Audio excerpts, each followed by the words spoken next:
đang vận hành ở bên anh nhá. Giờ múc vi sinh con in cho anh xem này. Đây.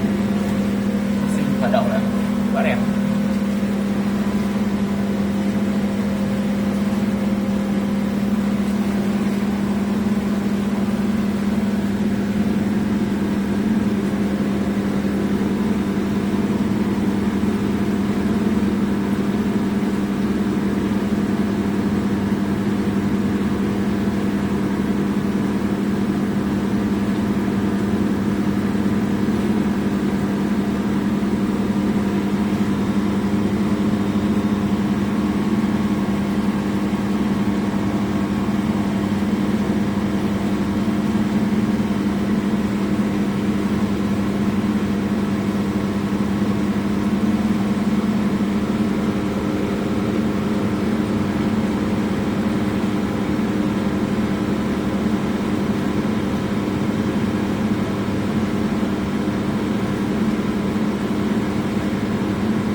Quá đẹp luôn.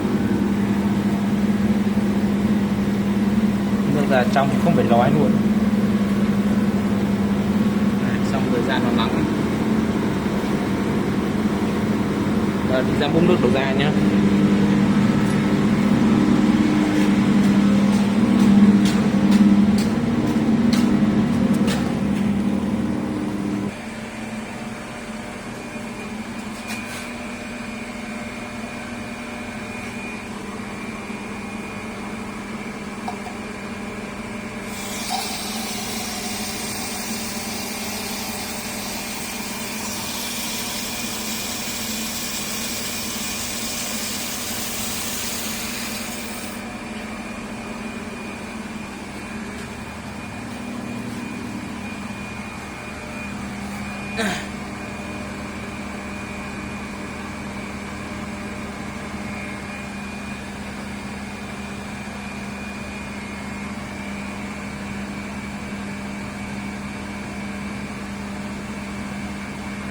Không có tí cặn tí nờ này, nước ra quá đẹp luôn.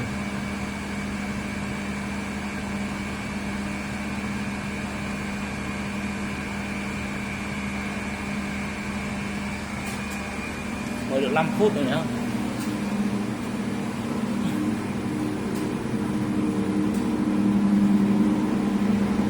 Qua xem lại vi sinh một lần.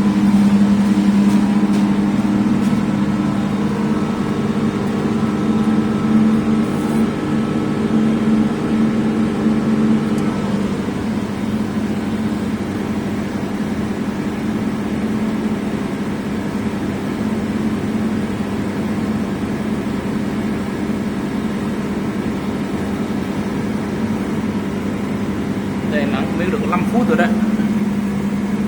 Ở đã xuống hết rồi, gần trong hết rồi.